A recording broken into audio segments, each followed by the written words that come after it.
ఉదయం పూట కూడా చక్రి, కేశవ గొడవ పడుతూ ఉంటారు. మహా చూసే టైంకి అసలు గొడవే జరగనట్లు నటిస్తారు.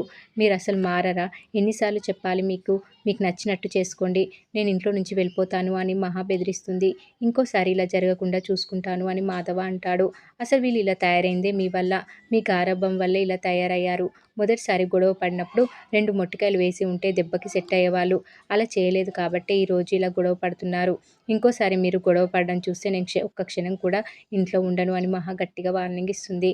మహా వెళ్ళిపోతానని చెప్పడంతో కన్న వలవలా ఏడ్చేస్తుంటాడు. అరేయ్ ఏడవకురా కన్నా, ఉత్తుత్తిగానే అన్నానులే, వాళ్ళని భయపెడదామని అలా అన్నాను. నేనెక్కడికి వెళ్ళను అని మహా అంటుంది. ఇక సైట్‌లో మాధవ్ వర్క్ చేసుకుంటూ ఉంటాడు. ఇంతలో కవిత నుంచి ఫోన్ వస్తుంది. మొదటి కాల్ లిఫ్ట్ చేసేలోపు కట్ అవుతుంది. ఇంతలోనే రెండోసారి ఫోన్ చేస్తుంది కవిత. ఆ తర్వాత ఫోన్ లిఫ్ట్ చేసి మాధవ కవితతో మాట్లాడతాడు. ఏదైనా చెప్పండి అని కవిత అంటే, ఏం చెప్పాలి? మీరు ఫోన్ చేశారు. మీరు చెప్పండి అని మాధవ బదిలిస్తాడు. కొత్తగా ఎంగేజ్‌మెంట్ అయిన వాళ్ళు ఏం మాట్లాడుకుంటారో అదే చెప్పండి అని కవిత అంటుంది. కొత్తగా ఎంగేజ్‌మెంట్ అయిన వాళ్ళు ఏం మాట్లాడుకుంటారో నాకెలా తెలుస్తుందండి అని మాధవ అంటాడు. మీరు పైకి కనపడరు కానీ మీరు బాగానే జోకులు వేస్తారు అని కవిత సిగ్గుపడుతూ ఉంటుంది. కానీ మాధవ మాత్రం చిరాగ్గా పరాగ్గా మాట్లాడుతూ ఉంటాడు. నా నా కోసం కాసేపు మాట్లాడలేరా అని కవిత అంటే, పని ఉందని మాధవ చెప్తాడు. నా కోసం పని పక్కన పెట్టలేరా అని కవిత అడిగితే, అప్పుడు కాంట్రాక్టర్ నన్ను పక్కన పెట్టేస్తాడని మాధవ మామూలుగా చెప్తాడు. కానీ కవిత మాత్రం తెగ నవ్వేస్తుంది. మనం కలిసి మాట్లాడుకుందామని కవిత అంటుంది. ఇప్పుడు మాట్లాడుతున్నాం కదండీ అని మాధవ్ అంటే, ఇలా కాదు, సాయంత్రం కాఫీ షాప్‌కి రండి మాట్లాడుకుందామని కవిత అంటుంది. అసలు మళ్ళీ పెళ్ళికి ఎలా ఒప్పుకున్నారు అని మాధవ అనుకుంటాడు. సాయంత్రం అన్ని ప్రశ్నలు అడగాల్సిందే అని అనుకుంటాడు మాధవ. ఇక కాఫీ షాప్‌లో కవిత వెయిట్ చేస్తూ ఉంటుంది. లేట్ అయిందా అని మాధవ అంటే, అవును 3 నెలలు లేట్ అయింది. మీరు అప్పుడే ఒప్పుకొనుంటే ఈ పాటికి మన పెళ్ళయి 3 నెలలు అయ్యేది అని కవిత అంటుంది. ఇక మీకు 3 థాంక్స్‌లు చెప్పాలని మాధవ్‌తో కవిత అంటుంది. అడగగానే కాఫీ షాప్‌కి వచ్చినందుకు, నా మనసు తెలుసుకొని పెళ్ళికి ఒప్పుకున్నందుకు, నా పెళ్ళికి ఒప్పుకున్నందుకు అని కవిత అంటుంది. నేను ఒప్పుకోవడం ఏంటండి? ముందు మీరు కదా ఒప్పుకుంది అని మాధవ అంటాడు. కాదండి, మీరు ఒప్పుకున్న తర్వాతే మేము ఒప్పుకోవాల్సి వచ్చిందని కవిత అంటుంది. అదేంటి అని మాధవ ఆశ్చర్యపోతాడు. పెళ్ళయ్యాక అన్నీ అర్థమవుతాయి అని కవిత అంటుంది. పెళ్ళయ్యాక మనం ఇల్లు ఎక్కడ తీసుకుందామని కవిత అడగడంతో మాధవ షాక్ అయిపోతాడు. వేరుగా ఎందుకండి? మా బృందావనం ఉంది కదా అని మాధవ అంటాడు. అందులో మీ తమ్ముళ్ళు ఉన్నారు కదండీ అని కవిత బదిలిస్తుంది. వేరుగా ఉండేందుకు మేము విడిపోలేదు కదా అని మాధవ అడుగుతాడు. వేరు కాపురం పెట్టినప్పుడు వేరుగా ఉండాలి కదా అని కవిత అనడంతో మాధవ షాక్ అవుతాడు. వేరు కాపురం ఏంటండి అని మాధవ అనడంతో కవిత అసలు విషయం చెప్తుంది. కండిషన్‌కి ఓకే అన్నాకే కదా ముహూర్తం ఫిక్స్ చేశారు కదా అని కవిత నిజం చెప్పేస్తుంది. దీంతో మాధవ అయోమయంలో పడతాడు.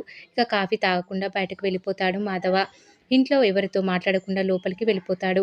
ఎక్కడికి వెళ్ళావన్నయ్య అని అంతా అడుగుతారు. ఏమో తెలియదు. కానీ మీకు తెలుసు నేనెక్కడికి వెళ్ళాలో, ఎక్కడ ఉండాలో. నేను మీ అందరికీ బరువయ్యానా? నన్ను ఇంట్లో నుంచి ఎందుకు వెళ్ళగొడుతున్నారు? నేను మీకు అక్కర్లేదా? నా అవసరం తీరిపోయిందా అని మాధవ అంటాడు. అదేంటన్నయ్య అలా అంటావు? మేమే నీకు బరువులా ఉన్నాం. మా కోసమే కదా నువ్వు పెళ్లి వద్దన్నావు. నీ పెళ్లి, నీ సుఖం, నీ సంతోషం, నీ కాపురం నీకు అవసరం అన్నయ్య.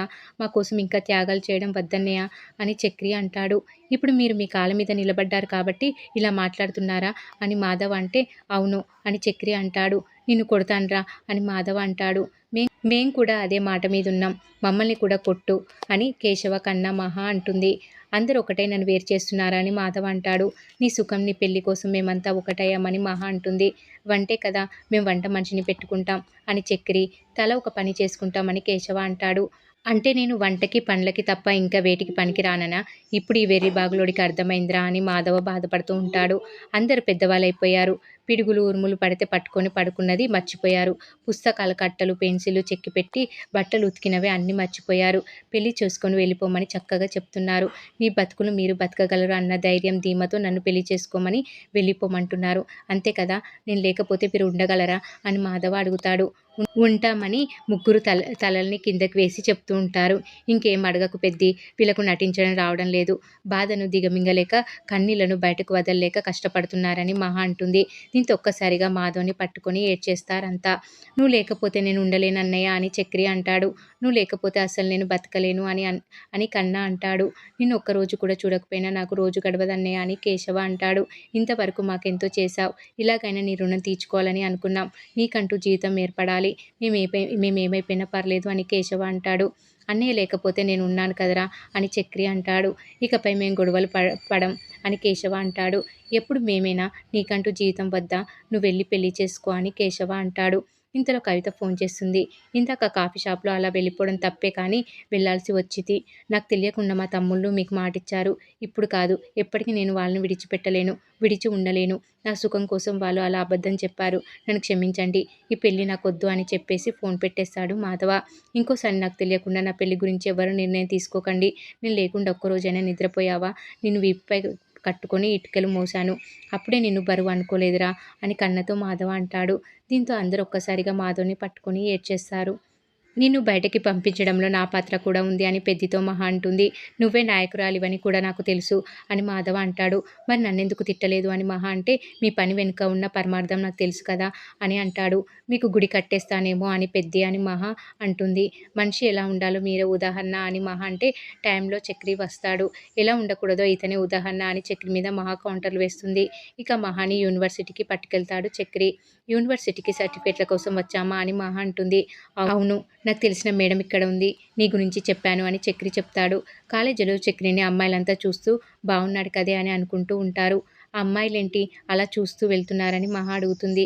ఆగండి, వాళ్ళని అడిగేసి వస్తా అని చక్రి కౌంటర్ వేస్తాడు. ఏం వద్దులే, కాలర్ ఎగరేసి బటన్ విప్పుకొని తిరిగితే ఇలానే చూస్తారు. ఇది యూనివర్సిటీ, కాస్త మంచిగా ఉండొచ్చు కదా అని చక్రికి మహా క్లాస్ పీకుతుంది. ఇక్కడితో ఈరోజు ఎపిసోడ్ కంప్లీట్ అవుతుంది. ఈ వీడియో కనుక మీకు నచ్చినట్లయితే లైక్ చేయండి, షేర్ చేయండి, సబ్స్క్రైబ్ చేయడం మాత్రం మర్చిపోకండి. Please subscribe.